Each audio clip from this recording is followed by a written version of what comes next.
Madame, monsieur, chien, chat et... Nous sommes le jeudi 23 juillet 2020, vous êtes dans Rien à Soir. Bonsoir. Et pour commencer cette édition, une nouvelle dramatique. La statue de Schellcher a tenté de se suicider dans la nuit du 17 au 18 juillet 2020. Il semblerait que cette tentative est due au harcèlement que subit la statue de Schellcher depuis plusieurs semaines. Effectivement, son existence même au centre-ville de Cayenne pose problème pour beaucoup de personnes. Et il semblerait que son passage à l'acte soit dû aux allégations de l'agriculteur Mimic Dekabèche qu'il avait accusé d'avoir volé son bœuf dans l'édition du 7 juillet du Yen à Soir que nous vous invitons à revoir. Que s'est-il donc passé? D'après les premiers éléments de l'enquête, il semblerait que la statue ait sauté la tête la première sur le bitume. Elle se serait fracassé le crâne et ramenée d'urgence aux urgences. Notre équipe du Yen à Soir a reconstitué les faits avec quelques effets spéciaux. Regardez. Ah, je suis la statue de Schellcher et personne ne m'aime aux Antilles Guyane. Je vais me fracasser le crâne par terre. Non. Je saigne du sang. Je saigne du sang. Amenez-moi aux urgences. Ok.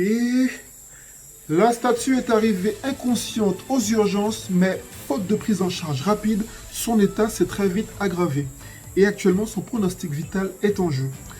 Le collectif Mayuri Santé Guyane a déclaré que si l'État avait donné les moyens financiers, matériels et en ressources humaines à l'hôpital, le pronostic vital de la statue et de nombreux Guyanais n'aurait pas été engagé et la vie de beaucoup aurait été sauvée.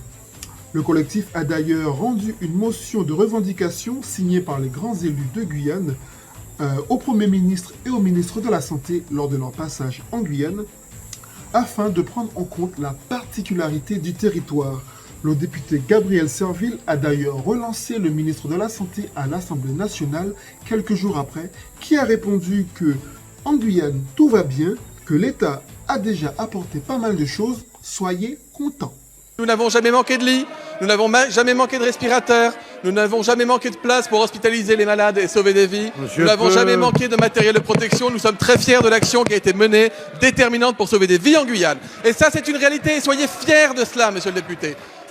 La Guyane est le département français qui a eu bénéficié du plus de tests de tous les départements français depuis le début de l'épidémie.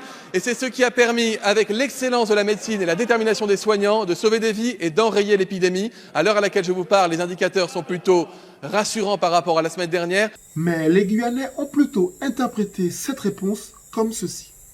Donc lui, c'est un Guyanais, ou un Martiniquais, un Guadeloupéen, un Réunionnais, Mahorais, ça passe. Donc lui, en tant que Français à part entière, dit à l'État, regardez dans quelle situation je suis. Je suis dans la merde. Il y a plein de choses qui ne vont pas. Est-ce que vous pouvez m'aider, s'il vous plaît? Et la réponse de l'État est... Si ça pue, tiens, ça c'est pour l'odeur. Et pour la vue, voilà. On a fait ce qu'on avait à faire. C'est plus joli maintenant.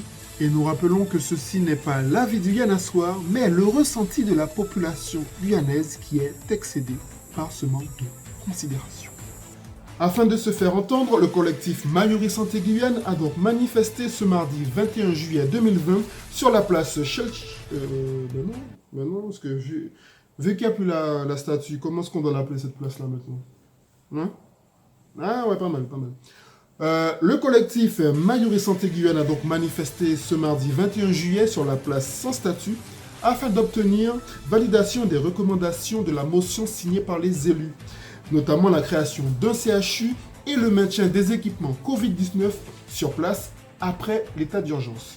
Les manifestants ont donc tenté de rentrer de force dans la préfecture à la manière du Le Petit Poisson Broupeux, mais cela n'a pas fonctionné.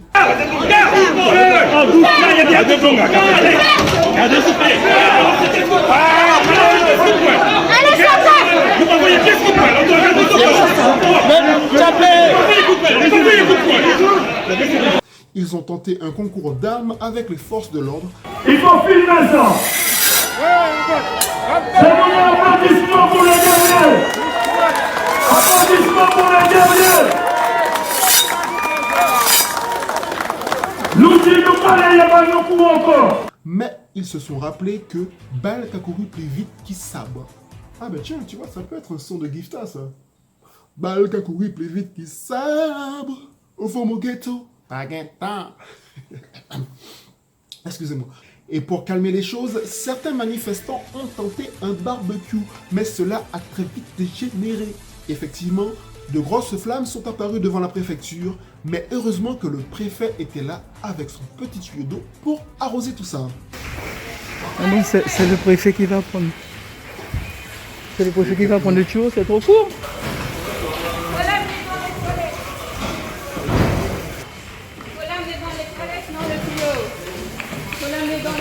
Ah ouais, c'est trop court là. Les forces de l'ordre ont donc décidé de prendre les choses en main et ont proposé aux manifestants un concours de danse classique. Mais étant trop forts, les manifestants ont désisté et se sont contentés d'applaudir ce magnifique ballet devant la préfecture. Regardez les images. Regardez la danse classique, regardez le ballet. Regardez la danse classique.